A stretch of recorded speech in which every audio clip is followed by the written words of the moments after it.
They laughed while the nails rang out. Every strike of the hammer echoed through the basin like a church bell calling the faithful, but nobody came to help her. They only came to watch. One old man stood with a mug in hand, whistling between his teeth as he leaned against a fence post. Two women whispered from beneath their shawls. A younger settler dragged his boot across the gravel and muttered to his friend, "She'll bake alive by July, or freeze come December." Martha Trigg heard every word. She said nothing. She just climbed back onto the slope of her unfinished cabin roof, gripped the hammer tighter, and drove another metal sheet into the rafters. It wasn't even proper tin, just scrap galvanized metal she'd traded for down in Baxter Hollow, a patchwork of old barn roof, sheet iron siding, and God knows what from a derailed railcar.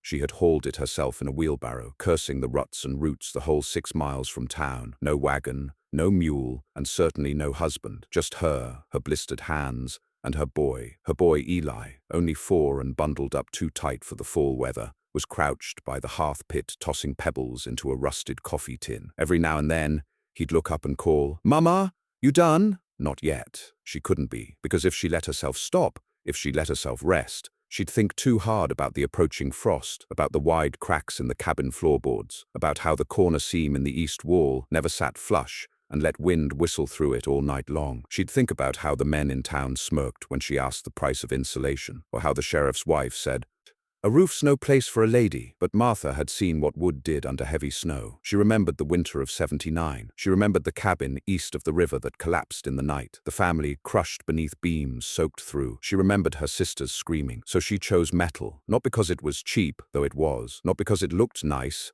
it didn't, but because it shed snow and shed rain, and didn't rot, and didn't creak in the cold. It wasn't pretty, but it would hold, and it had to, because they had nowhere else to go. It had been 2 months since her husband was found near bled out in the creek bed, rifle in hand, eyes wide and still looking west. The official word was cougar, but Martha didn't believe it. Nothing about his wounds sat right with her, not the way the chest had been pierced straight through, and nor the precise crescent shapes along his arms like blade marks. But the sheriff wouldn't listen, and neither would the coroner, and after the burial, no one had spoken to her much at all. What mattered now was Eli and a roof. By dusk, the sky broke open with long streaks of low red sun, and she stood atop the roof's spine, hammering the last sheet in place. The wind whipped her dress against her legs and pulled her hair free of its knot. But she didn't stop until the last nail was driven, flush and firm, into cold steel. She stood there for a moment longer, staring out at the valley, at the slow-spreading smoke from other chimneys, at the neat wooden rooftops already bowing under the weight of wet autumn leaves. They looked so tidy, so traditional, but none of them, she thought, could handle what was coming. The snows came early.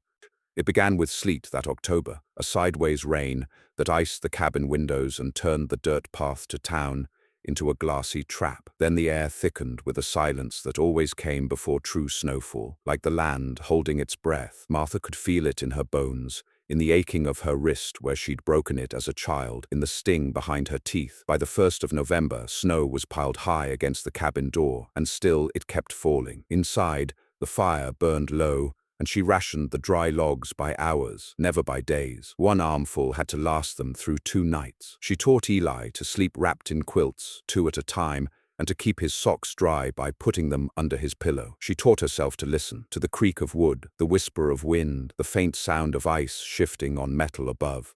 Because that was the difference. The roof, her roof. Outside, neighbors were beginning to panic. The Stevens cabin lost a rafter when the north storm blew through and dumped 2 feet in one night. The Ottleys were burning furniture by the 2nd week of the freeze. The Martins moved in with cousins near the old church, leaving behind their frozen stores of cornmeal and beans. People started knocking on each other's doors. Sharing became bargaining. Bargaining became desperation. But Martha's cabin held. The snow hit the metal roof and slid. The ice tried to grip and failed. The wind screamed and howled, but it couldn't find the seams. On the 4th Sunday of that November, a loud knock startled her just after dusk. She opened the door with her rifle hidden behind it. It was Mr.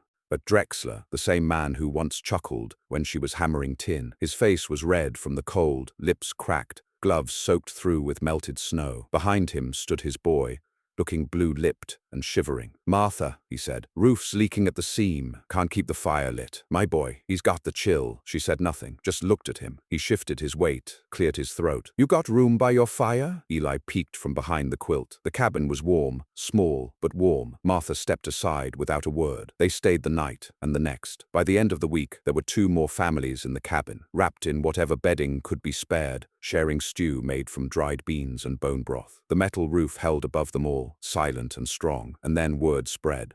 The widow's cabin was the only one without frost on the beams, the only one where water didn't drip from the ceiling, the only one where the snow didn't pile high like a casket lid waiting to crush them all. No one laughed now, they just came knocking. More snow came, the kind that didn't melt for weeks. Martha rationed firewood, then started teaching the children to take turns tending the stove. She boiled pine needles for tea, ground bark into bitter flour, and melted snow in great pots over the fire. She rigged a gutter along the roof's eaves with salvaged sheet metal, catching meltwater clean from the surface and feeding it into barrels she'd sunk in the ground before the freeze. The metal roof became more than shelter. It became symbol. The townsfolk who had mocked her now offered quiet words of apology. They brought dried meat, old quilts, even candles as trade to stay a night or 2 near her stove. Some offered money. She refused that. "You want to stay," she'd say. "You take a shift splitting logs. You help watch the children. You take a turn tending fire." And they did. And so, her roof did more than protect. It gathered. By December, her small cabin held 15 people on rotation,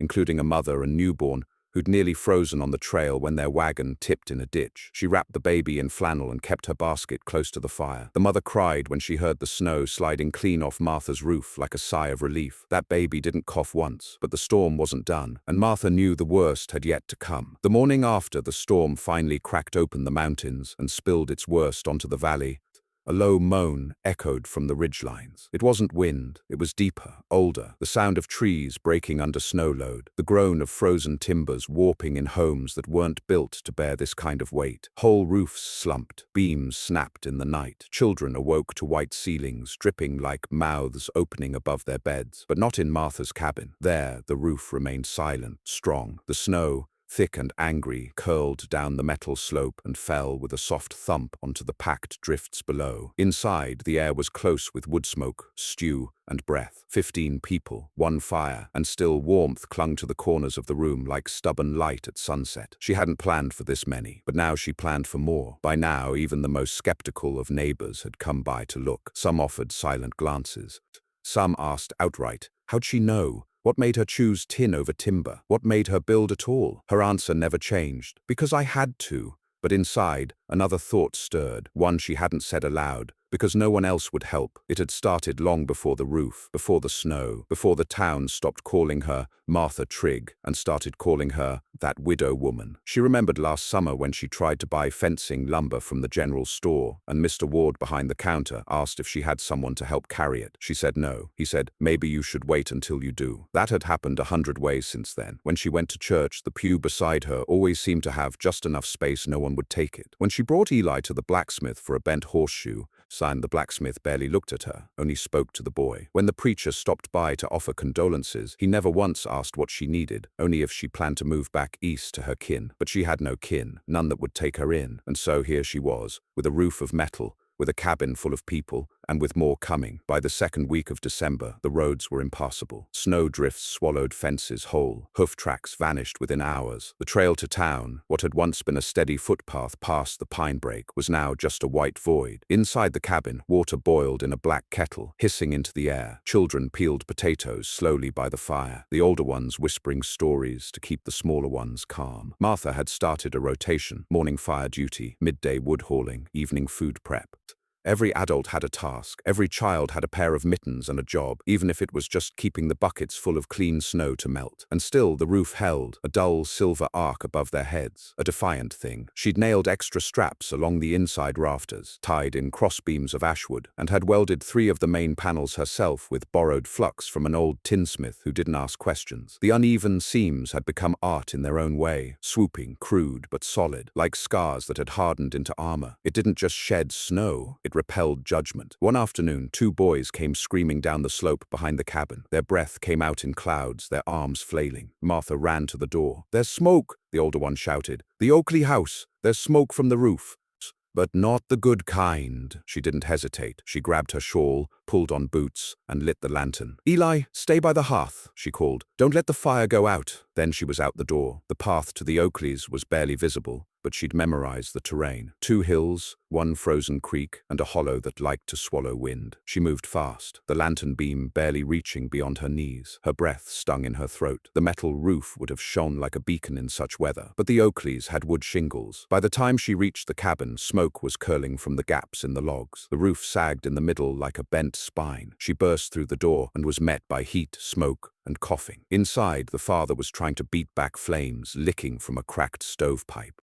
The mother clutched a baby, crying. Out! Martha shouted. Out now! They scrambled as she grabbed a woolen blanket from the wall, soaked it in the melting snowdrift just outside, and threw it over the burning wall. She beat at it again and again, until the smoke lessened. The fire hissed. The wood sizzled, but it didn't spread. When she turned, the Oakleys were staring at her, soot on their faces, mouths open. She pointed to their roof. You're lucky it didn't drop right in. The father nodded slowly. We were gonna fix it come spring.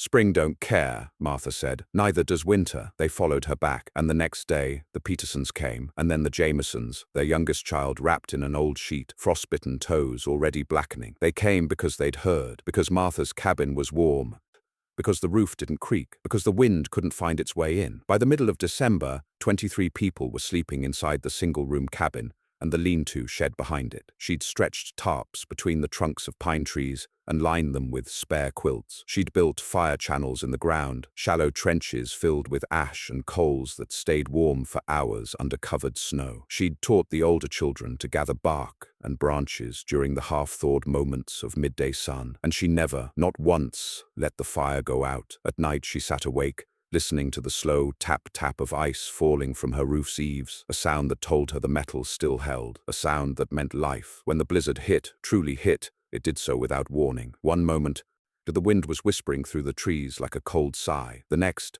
it screamed like something alive. The door slammed open, caught by the force of it, and 2 quilts had to be nailed across the threshold to hold it closed. Snow came sideways, wood piles vanished, and worse, structures began to vanish too. The Jamesons' old home up the ridge collapsed that night. No one was inside. But the fact it fell, timbers shattered beneath the snow weight, shook the valley's nerves. Even the loudest of Martha's former doubters now sat quietly by her hearth, eyes wide, hands folded. But the roof, her roof, it stood firm. It hummed like a drum when the wind hit it just right. It shed snow with steady rhythm. It held back the weight that crushed everything else. And for the first time in weeks, Martha let herself sit, just for a minute.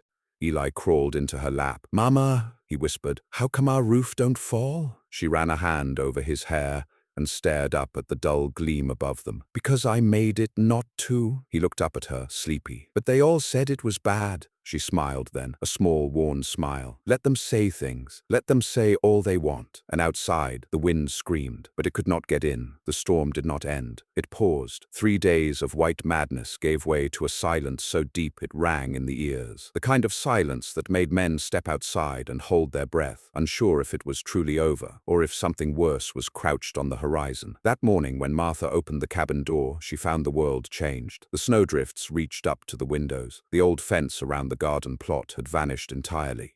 Trees bowed low under crystal weight, and the air held that peculiar bite that only came when snow had compacted into a shell, thick as stone, over every surface. But inside her cabin, the coals were still warm. She had done it, at least for now. She glanced at Eli, still curled near the fire, and at the Oakley boy who snored lightly against the back wall. Then she looked up. The metal roof gleamed. In the half-light, it looked like it had been forged for war. The seams hadn't bowed, the center hadn't sunk. In fact, it had even shed so much snow that a clean channel had opened around the base of the cabin, where the walls met the frozen ground, a trough of bare dirt and packed earth, evidence of heat escaping up, snow falling down, proof that her roof was working. But even with the storm quiet, the real challenge was beginning.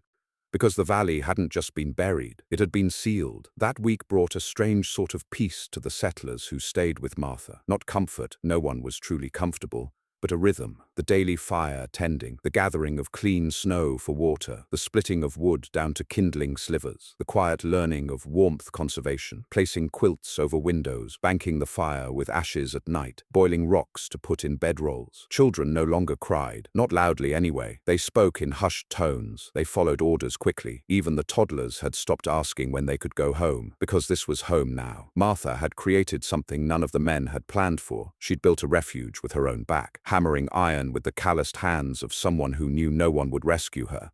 The very thing they'd mocked, the sharp pitch of her tin roof, the deep overhangs, the metal eaves that curved like a broken jaw, had become their salvation, and in that silence, a kind of reverence settled. People listened when she spoke now, not out of politeness, out of need, so when she called a meeting, they all listened. "We're gonna run out of firewood before New Year's," she said, standing by the stove. The others sat in a circle, some on crates, others on quilts, the Oakleys, the Drexlers, the Petersons, the Jamesons, still mourning their broken home. Even old Mr. Cutter, who'd once said a woman alone couldn't patch a roof without it leaking. "We've got 4 cords left if that," she continued. "The lean-to's empty, the pine branches burn too fast. If we burn like we've been burning, we'll be out in 10 days. What do we do?" Mrs. Peterson asked, her voice tremulous. Martha looked down. "We gather more, carefully. We dig to the tree line, strip the deadfall, and haul it back. No one alone, always in pairs." "But it's buried," Mr. Drexler protested. "How are we even gonna find the trunks?" "We know where they are," Martha said. "We know our land," and she did. She had spent every afternoon of late summer mapping the trees near her cabin. She knew which pines were half dead, which spruce had dropped good limbs. She even knew which trails led to the lowland creek where driftwood sometimes piled up, buried under frost but dry beneath. What she didn't say was that it would be dangerous, that even in pairs they could freeze or fall or be lost to white, but they had no choice. The next morning, the digging began. Martha led the first pair, her and Cutter. He grumbled, but his back was strong and his pride still stung from the night he had asked her if she had room by her fire. Together they carved a trench through the drifts toward the tree line. The snow was packed like stone. Every shovel of it came up slow, with the weight of wet clay. The cold bit through gloves, but they didn't stop. Behind them, Eli helped haul back branches in a sled. The Drexler boy pulled another. Even the women carried armfuls of kindling, wrapped in quilts to keep it dry. Every evening, the circle around the fire grew tighter, not just for heat, but for courage, and the roof above them kept singing. That sound, the soft ticking of sleet sliding off, the creakless quiet where others had heard groaning rafters, became the rhythm of their hope. Then came the knock. It was near midnight. The wind had picked up again. The fire had been banked. Most were asleep. The knock came again, louder. Martha was up first, rifle in hand. She opened the door, and wind screamed past her skirts. A man stood in the dark, barely upright. "Help!" he rasped. Then he collapsed. They dragged him in, stripped his coat, heated water, wrapped his feet. His nose was black with frostbite. One hand, too. His skin had that waxen look, the kind that said, too long in the cold, too close to death. But he lived. His name was Thomas Beckley. He had tried to ride from town after the storm broke, looking for his cousins who lived on the ridge above the hollow. Found their cabin buried. No smoke, no sound. Then his horse broke a leg in the snow. He'd walked for hours. "Past 3 houses," he said through cracked lips. All dark. He looked around the room, at the children asleep, at the warmth, the glow, the roof above. "How the hell's this place still standing?" Nobody spoke. Martha just pulled the quilt tighter around his shoulders and handed him tea. In the days that followed, Beckley told stories of the town, of roofs caved in, of a fire at the mercantile that burned through half the stock, of a family found dead in their cellar, suffocated by bad coal. But he also brought word of another. 2 women, alone, still in a small shack by the creek. No food, barely any wood. The snow had sealed them in, and Martha looked at the dwindling woodpile. The lean-to, refilled but already half used. She knew what she had to do. She packed a sled. Not everyone agreed. "We have enough mouths," someone muttered. "She's not our burden," another said.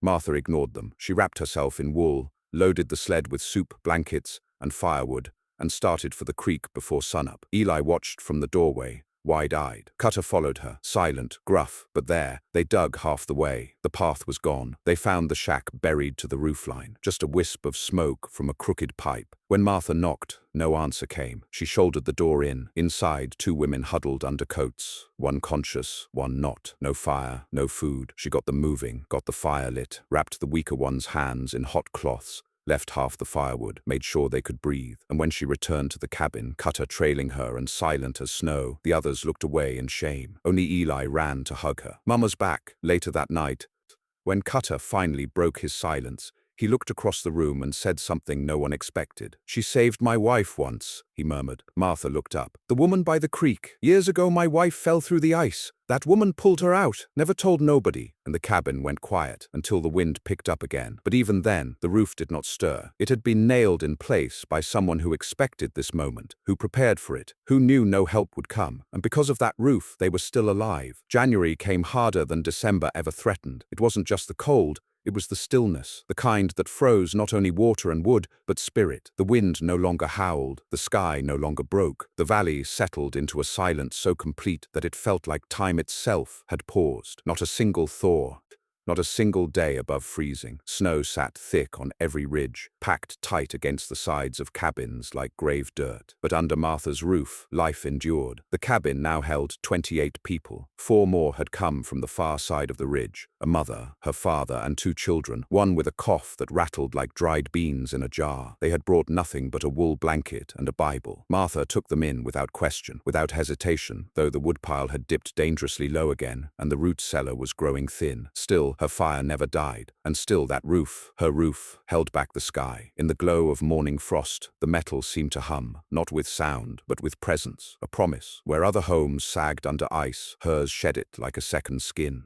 Where others saw moldy corners and warped beams, her roof was dry, clean, a little bent in places, sure, but solid. No one questioned it anymore. No one laughed. In fact, they began to imitate. Cutter had scrounged a few scrap sheets of metal and started to patch his own lean-to, asking Martha's advice at every step. "You angle this too sharp?" he asked one morning, holding up a bent piece of iron. "Not sharp enough," Martha replied. "You want the snow to be afraid to stay." He didn't argue. Others began copying her gutter trick, tin can strips along the eaves to catch meltwater. A few even tried to mimic her fire pit trench, though most did it wrong. She helped where she could, but she also guarded her time, rationed it like her wood, because she wasn't just running a shelter, she was keeping a community alive. One afternoon, the storm broke just long enough for word to reach them. The Jackson boy was missing, only 8. He'd gone looking for firewood with his older brother. A wind gust had pushed them apart. The older boy made it back. The younger didn't. They'd searched for hours, found nothing. Martha didn't hesitate. "Get lanterns," she said, "and rope. We're going." "Ma'am," Mr. Drexler said cautiously, "we can't spare the wood for a fire to guide us back."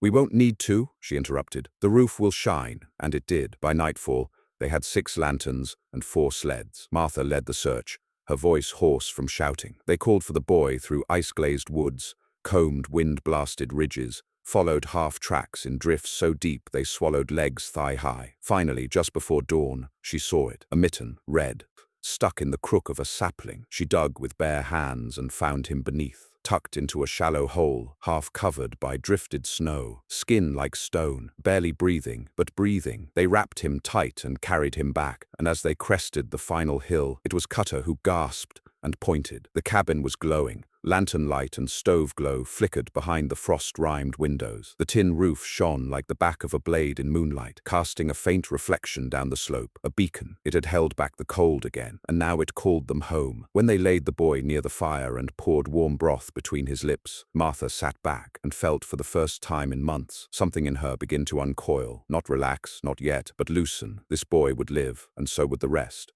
Because she hadn't let the world convince her that her instincts were wrong. Because when they mocked her for her tin roof, she'd kept hammering. When they said it would fail, she'd doubled the seams. Because she had decided early she would not die for the pride of men who didn't know cold the way she did. The weeks that followed blurred. Time was measured by wood, not clocks, by the hiss of snow on hot coals, by the rate at which the barrels of dried beans lowered. But people stopped bickering. They worked, they hauled, they watched over the weak and the ill. The girl with the cough improved. The baby born beneath Martha's roof reached its first full moon, and outside the silence of January cracked just slightly. Drips, thaw. One day, someone ran in from the lean-to shouting, "The snow's melting off the south edge." It was true. The sun had hit at just the right angle, and the metal roof, darkened by soot and long exposure, absorbed the warmth. A channel opened, a sign, but with the melt came danger too. Roofs across the valley began collapsing under the softened weight. Frozen chimneys broke. One family lost their entire storehouse when runoff flooded the root cellar, and that's when they began asking her something new. Not, "Why did you use tin?" but, "Can you help us rebuild?" Martha stood by the fire one evening, thinking hard. "I'll help," she said at last, "but only if we do it right this time." No one questioned her terms, because now they knew. Spring took its time coming, but it did come. The first thaw didn't bring flowers. It brought mud, the kind of mud that swallowed boots and turned wagon trails into traps.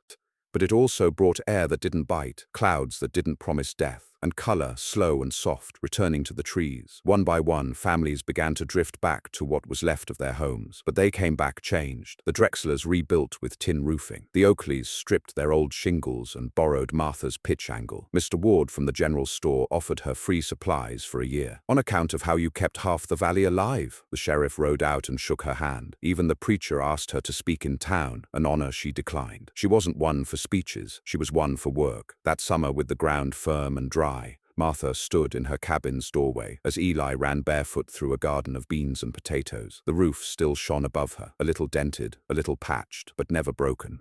And on some days, when the wind blew just right, the metal hummed softly, as if remembering the weight it had borne and how it had never buckled, because it had been built not for praise or pride or beauty, but for survival, just like her. The summer sun rose high, sharp with clarity, and for the first time in months, the world no longer looked whitewashed or blurred by breath, frost, or fear. The valley breathed again. The river thawed and ran swift, dragging down broken limbs, melted debris, and what was left of splintered cabins. Saplings shook off their burden, and wildflowers crawled up from the ravaged ground like survivors too stubborn to stay buried. And through it all, Martha Trigg's cabin stood. The metal roof caught the sunlight like a badge, not proud, not polished, just unbroken. It had become more than shelter.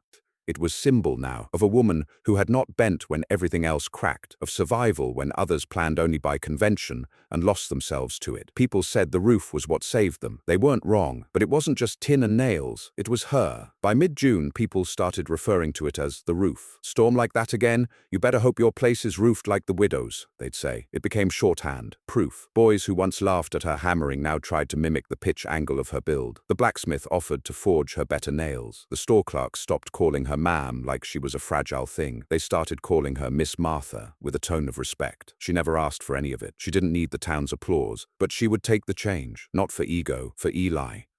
Because a boy needed to grow up where his mother wasn't considered a joke, where a woman's work was seen as good not because it matched a man's, but because it simply held through the storm. One hot day in July, a man rode up from the western pass, stranger, with dust on his hat and windburn on his cheeks. He had a tired horse and a sharper eye, said he was surveying winter damage for the county, said he'd heard about the cabin with the metal top. "You the one who built it?" he asked, shading his eyes to look up at the slope of the roof. Martha wiped her hands on her apron and nodded. He squinted. "Heard it kept near 30 people alive this past freeze." She didn't nod again. She just stood straight. He looked it over once more. "Huh," he muttered. "Never thought to use a railcar sheet for siding like that. Smart." Then he tipped his hat and rode on. Didn't ask to take her photo. Didn't ask her to speak in church. Didn't call her a miracle. Just said smart. And somehow that was better than all the sermons in town. By the second summer, the townspeople had already built 2 new cabins using her design. The pitch, the seams, the overhang. She helped a few who asked nicely. She declined those who came too late or only came because it was fashionable now. The point wasn't replication, it was understanding. She didn't want followers. She wanted them to build to survive. When a newcomer asked her once why she didn't patent her ideas, she said, "You can't patent common sense." That's what the metal roof had been from the start. Not a rebellion, not a statement, just sense, born from pain, born from winter memory and the shape of sorrow. Born from the realization that she was the last line of defense between her son and the cold. One evening, long after the sun dipped behind the pines and left streaks of pink across the metal, Eli came and sat beside her on the steps. He was older now, 6 going on 7, barefoot and sunburned and wild-haired. He leaned into her side. "Mama?" he asked. "Why don't the others call it your cabin?" She looked at him. "What do they call it?" He shrugged. "They say it's the widow's roof, even if you're not a widow no more." Martha smiled at that, slow and soft. They remember the roof more than the name. Is that good? She ran a hand over his hair. I didn't build it to be remembered, she said. I built it so we could live, he nodded. I think it worked. Years would pass, snow would come again, other storms, other winters. But that roof remained, and long after Martha Trigg grew old, long after Eli grew tall and took over the garden, after children played under the eaves without knowing why it mattered, that roof held, and every time the wind came shrieking through the pines, every time sleet came slashing against windows, every time neighbors gathered near the stove and said, "We'll be fine, we've got the roof," a quiet kind of legacy was being etched deeper than stone, built not from gold, not from greatness, but from the stubborn strength of a woman with a hammer and no one else to save her.